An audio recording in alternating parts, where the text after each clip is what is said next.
We shape our buildings. Thereafter, our buildings shape us. To think of Gotham City is to bring up multiple images: the flawed metropolis from the Nolan trilogy, the hellish concrete nightmare from the Burton movies, the dark deco landscape from the animated series, or the urban jungle from the Arkham games. Gotham has many faces, and as an ever-changing city, it has only two constants: Batman and crime. Gotham is a cesspool of all the bad things in society: corruption, crime, evil, and hundreds of maniacs and supervillains. At least, that's how Gotham has been for the last 30 years. In the beginning, New York City was Batman's first base of operations, until Gotham was created by Bill Finger in Batman No. 4. Originally only the background for the adventures of Batman and Robin, Gotham gained a new personality when massive props became part of the city. These iconic elements of the Golden Age were abandoned when comics became more sophisticated, making Gotham look like any normal city. In the 1960s, Gotham became an example of urban development, with hope and optimism, something that was reflected in the Batman TV show. Gotham City, a glistening jewel in a sun-filled landscape, on a day when all seems right with the world. During the 1970s and the mid-1980s, Gotham became an industrial city, with modern and minimalistic buildings. With the exception of Crime Alley, Gotham was, for the most part, a modern metropolis. But that was not ideal. A city like that would not need Batman. He thrives in his eternal war against crime, a war that he knows he can't win, and his city should reflect that endless conflict. Therefore, in 1986, Gotham became the perfect city for Batman. The Gotham City in The Dark Knight Returns is that dark reflection, with massive Gothic architecture, urban decay on the streets, and an ominous darkness lurking in every corner. This vision of Gotham was expanded in Batman Year One, with a more realistic take for the main Batman comics. After this cultural reset, places like Crime Alley and the East End of Gotham stopped being the exception to become the norm. A couple of years later, the 1989 Batman movie came out with a new vision of Gotham. Inspired by the retro-futuristic movie called Brazil, production designer Anton Furst created a new Gotham, combining different architectures. The result was the ugliest version of Gotham City up until that point, the kind of quality that Gotham needs: a dark city for a dark night. After winning an Oscar for his Gotham, Anton Furst designed a new city for the comics. These designs were used in the Destroyer storyline, shaping Gotham in the canon continuity and defining the look of the entire city for the first time in the Batman comics. The chronic corruption, crime, and evil became part of the city's buildings, streets, and alleys, a place where madmen like the Joker could exist. Now, that might work with Batman, but it doesn't make sense when we think about the people who live in Gotham. How can anyone stand living in a place like that? Why people live in Gotham? The logical answer suggests that in a city with millions of people, not everyone will be affected by crime, but the only way to be sure is to check out a true story about the normal people of Gotham. Gotham Nights is a 4-issue miniseries published in 1992. It was written by John Ostrander and illustrated by Mary Mitchell, and it is perhaps the most obscure and overlooked Batman story ever. And that might be because it's not really about Batman. Gotham Nights was published shortly after the Destroyer storyline. The idea behind the miniseries was to showcase Gotham City, but not Batman. In that sense, Gotham Nights is the story of 6 normal people who live in Gotham. Batman is part of the story, but he only shows up in key moments. Gotham is a city of giants, not only giant buildings, but giant people, in a symbolic way. The people of Gotham have big dreams, big ambitions, big problems, and big hearts. The people of Gotham are giants. Who else would build this almost mythical metropolis? Who else would live there? Only people who dare to reach beyond the limits. The presence of Batman is felt at the very start of the story, when he captures a criminal at the Gotham Central Station. It is here that our 6 protagonists are introduced. Joel and Emma Mayfield are an elderly couple who miss the good old days of Gotham. They think that some kind of curse fell on the city since the Waynes were killed. Theirs is a tragic story. They have always been poor people, and Joel is the only source of income to their household. Their son died years ago fighting in Vietnam, and they have nobody else in the world. When Joel is diagnosed with a terminal disease, he is afraid that without him, Emma would be left on the streets. He is desperate, and as a last resort, he gets a gun, contemplating suicide. Dio Viella is an ex-convict who can't find an honest job. When he was young, Dio had a dream of becoming a boxing champion, but he was lured by crime and the easy life. Now he has a wife and a baby to take care of, and without a job, he turns to crime once again. Dio is a violent and paranoid character. He suspects his wife is cheating on him, and he follows her, armed with a gun and with violent intentions. James and Jennifer are a couple of interesting friends. He is a quiet man who never talks about himself or opens up about his feelings. She is the complete opposite, always talking about herself and bragging about her active sexual life. There is obvious romantic tension between them and genuine care for each other, but they refuse to take the next step in their relationship.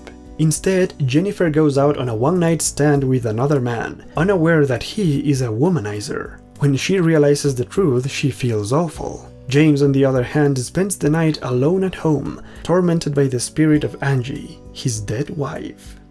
The next day, the devastated Jen meets with James, who tries to help her by opening up about his tragic past and his dead wife. He tells her how they got in a heated discussion on the streets one night and how James walked out on her. That same night, the Joker released his toxins from the sewers, and Angie was killed with a horrible grin in her face. James and Jennifer realize they are both afraid of getting close to people. James avoids personal interactions, and Jennifer uses meaningless sex as a way to distance herself from others. Both of them are lonely souls who avoid closeness to prevent being hurt. Rosemary is the final character in this story, a young girl who works selling donuts at the Gotham Central Station, the same place where the story began. Rosemary is a delusional girl, a dreamer. She fantasizes and daydreams constantly. In her mind, she is a gorgeous woman, and she thinks that a handsome businessman who always buys donuts is actually in love with her. Ever since the moment Batman showed up at the train station, Rosemary believes that the handsome man, who she now calls Frank, is actually Batman, and that's why he can't confess his love for her. At night, Rosemary has entire dreams of her helping Batman kill the Joker, marrying him and starting a family. It all seems like an innocent dream, until she becomes dangerous. In order to get Batman's attention, Rosemary takes a gun and goes to the rooftop of Central Station, where she begins a massive shooting from above. It is here that the stories of all our characters converge in one single moment of violence. The Mayfields look for cover in the chaos, James tries to protect Jennifer, and Dio uses his gun to shoot back at Rosemary. It doesn't take long before Batman arrives and puts an end to the violence. Even as she is arrested, Rosemary keeps thinking Frank is Batman. Dio goes back to prison, and James and Jennifer finally admit they love each other, but they want to take things slowly, to see what happens first. The story ends with the Mayfields. They were called by their doctor because he had good news. He introduces them to Bruce Wayne, the son of their old doctor, Thomas Wayne. Bruce tells them that he remembers them and their son, as he used to play with him in his father's clinic. Those are some of the few happy memories Bruce has of his childhood, and that's why he offers the Mayfields a job at Wayne Enterprises, which would solve their financial problems, even in the face of adversity. The Mayfields accept, but they ask Bruce how can he be so generous with the people of Gotham, where many bad things have happened to him. Bruce tells them that it's simply because he can, and because he has a responsibility, because even after all the bad things that have happened to him, Bruce Wayne still loves Gotham City. And that's why people live in Gotham, Because even after all the bad things that sometimes happen, the citizens of Gotham love their city. They live, work, dream, and try to survive there to make things better each and every day. Gotham Nights is absolutely wonderful. It was something never seen before or since. This is a very human story, a story about normal people, like you and me. All of the characters presented in this story are reflections of our own humanity. The Mayfields represent our mortality, our fear of getting old and dying, that nostalgic feeling that tells us that old times were better times. Rosemary represents our fantasies, but she is a cautionary tale to show us how dangerous fantasies can become when they get too detached from reality. James and Jennifer represent our longing for human connection, that desire to find someone to love and to share our lives with, but also our fears of getting hurt. Their story resonates with almost anyone that has ever fallen in love. Dio represents the grim reality that we face every day, the crushed dreams that never came to be, and the bad choices of the past that torments us in the present. Like all these characters, millions of other people who live and breathe and love and cry. This is a story about them, about us, because the people, we, are the heart of a city, and Gotham Nights is a story about Gotham. This is an excellent way to see the world of Gotham City from a different perspective, the point of view of the average person, who is not always connected to Batman. Although he is not the main character, Batman is just another citizen of Gotham. He is there at the beginning and the end of the story, and he shows up only to help others. As Batman, he captures a criminal to rescue a kidnapped child, and as Bruce Wayne, he helps a poor old couple in need. He does what he can to make things better, because that's the spirit of the people of Gotham.